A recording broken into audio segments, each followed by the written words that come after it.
And the federal government is moving closer to giving your car the authority to determine whether you're allowed to drive if it thinks you are impaired. We turn now to automotive expert and founder of Car Coach Reports, Lauren Fix, to explain what's happening inside today's vehicle.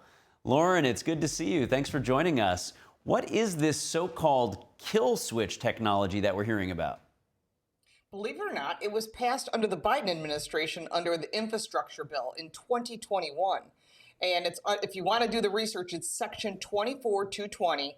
I've been following this since the beginning. And soon as I saw that it was slipped in, of course, you bury it deep into a bill and no one reads it, but that's what I do. I'm always looking for anything that impacts the auto industry. This is a huge impact for consumers. It was originally supposed to be placed in all 2026 cars, but unfortunately, one, the technology does not exist. So what they've done in the interim, since this is 2021, they put in tracking your eyes. Well, we've all kind of seen that. You know, you're driving and maybe it'll say, pay attention to the road. And you're like, do you need a cup of coffee? And you think, all right, it's tracking my eyes. But it's also using that for lane departure. So they're using it for multiple safety features. But there's a couple companies, one of them being Gentex, has been in business for a long time. And in your rear view mirror, it tracks not just you, but the people in the passenger seat, the second row, and even the third row, whether it be a child or a dog. It tracks not just your eyes, what you say, and your actions. And then it's going to take this software, not a person, it's not AI, and it's going to make a decision. Carrie, I think that you're distracted. I think that you've got something on your mind, and maybe you shouldn't be driving, especially if you're in a panic to get somewhere. Someone needs your help. A situation's happening, a fire, anything. You can fill in a million scenarios. What the car will do is put on its four ways and stop the car, and you're stuck on the side of the road. That could be a highway, that could be a city street, that could be in your driveway when you're trying to leave. You're trying to load the kids in the car to get somewhere in a rush. We've all done it. And it thinks a couple things. One, you're distracted, so the car won't start. It's all software-based. It's the judge, the jury, and the convictor all in one. And here's the big part of it, is it's supposed to be designed, they've slipped it through under the guise of drunk driving. Nobody wants drunk drivers on the street. Nobody. But if you read the actual bill, it says that the car will interfere with your ability to start it.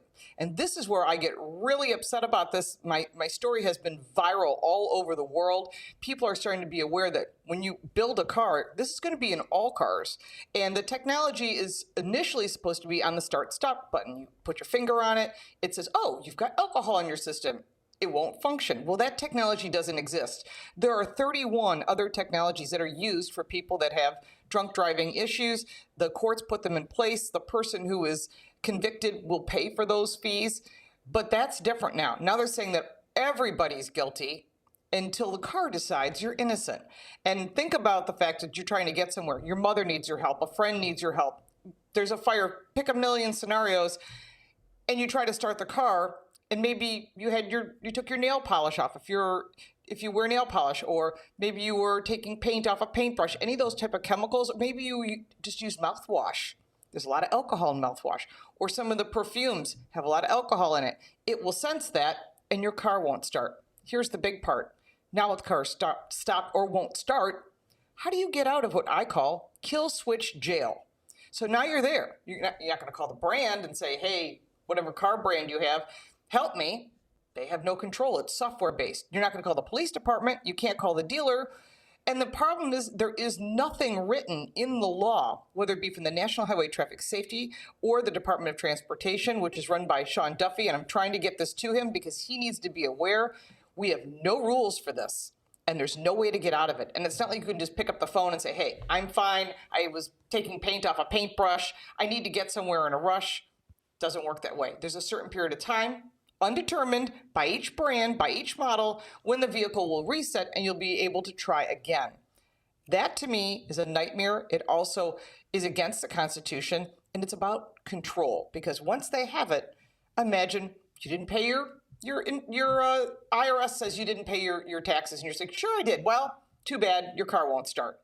I mean, this could get really ugly really quick because it's about limiting your freedom. Yeah, certainly cue up all of the dystopian novel, Big Brother, 1984, though it's 2026. So Yeah. you paint quite a picture there, Lauren. And I think it goes to, as you say, freedom, privacy, a lot of these things. So is this a done deal at this point? Is it coming? So when it first came up, Senator or Representative Thomas Massey got on the floor and read the bill to everyone. And at that point, even AOC said, oh, I don't like this. This could be a problem. Maybe you just have a sip of something or you use mouthwash. It could literally say that the vehicle won't start. And so some Democrats came, it became very bipartisan. But Mothers Against Drunk Driving pushed this to go through saying it's about drunk driving and that's it. Well, that's not the truth. And because car manufacturers have to implement this, this is where the problems come. So it passed, of course, in 2021. And now we're here again where they're trying to fund it.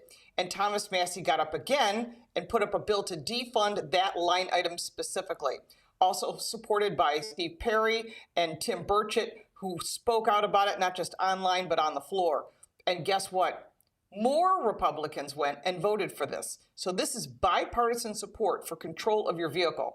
And it's really important. I have a list on my Substack, which is Lauren Fix or Car Coach Reports. It's also on my YouTube channel, which is also Car Coach Reports, that lists all of the representatives that voted for it.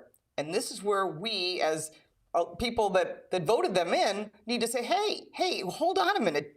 We don't want this, because if you don't say anything, this is already funded. It's going to go to the Senate once it's passed. Now, I don't know if President Trump can strip it out, but the Senate might be able to do that. But there's a lot of people upset about this. And my email has been filled with people saying, how do I help? The one thing you can do is reach out to those representatives, tell them we don't want this. We don't want to be told we can't start the car because I took nail polish off, or I'm in a panic because it'll sense your anxiety.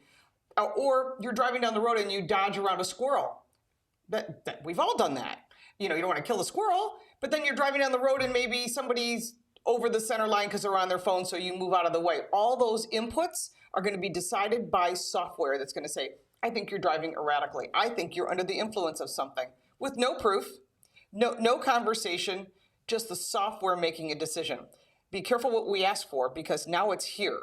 And although it may sound like 1984, this is going to be implemented, and many of these technologies are already in place. They collect your data, they track your eyes, they track your input. All this information's already in place. The only thing they haven't figured out yet is the start-stop technology for alcohol in your system.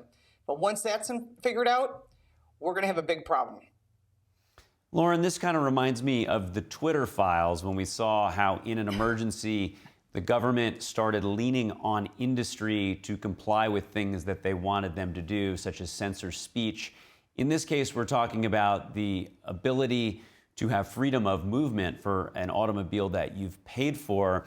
What are your concerns as it relates to the technologies that go into this, and particularly, how the auto manufacturers are going to navigate potential pressures from either the government or other types of bodies that want to exert control over that vast treasure of data that you're describing?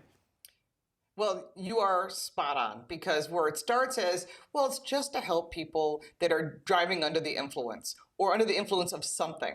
And then it blossoms into something else, because the car manufacturers don't want to put this in. They know that this is going to cost them sales of new vehicles. What's on the lots today does not have all of the technology to shut you down, but it's a software update, and that can be done.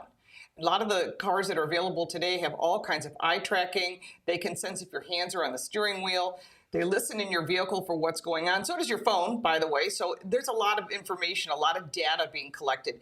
That data can be updated with a simple software update that you don't even know happens. The problem with this is because car manufacturers don't want to upset consumers.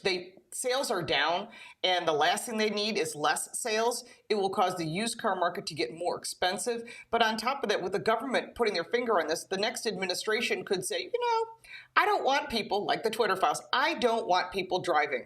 Well, they've just done that in the UK, where they're putting up 15-minute cities, which we all thought was sort of a ha-ha joke. Well, it's already being implemented, and they're actually calling it that. So they're not afraid to call it what it actually is, which would limit your driving, limit your freedom. Here in the US, we have the Constitution, which helps us, but on a global basis, this is a major concern, because once this technology is in place, other countries are going to use it too.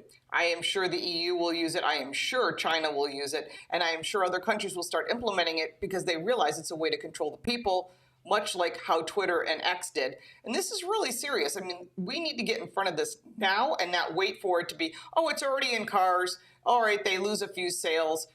It has to be something where we speak out, not just to car brands, but also to elected officials and say, we don't want this. And I've talked to many car brands, and they don't want it either.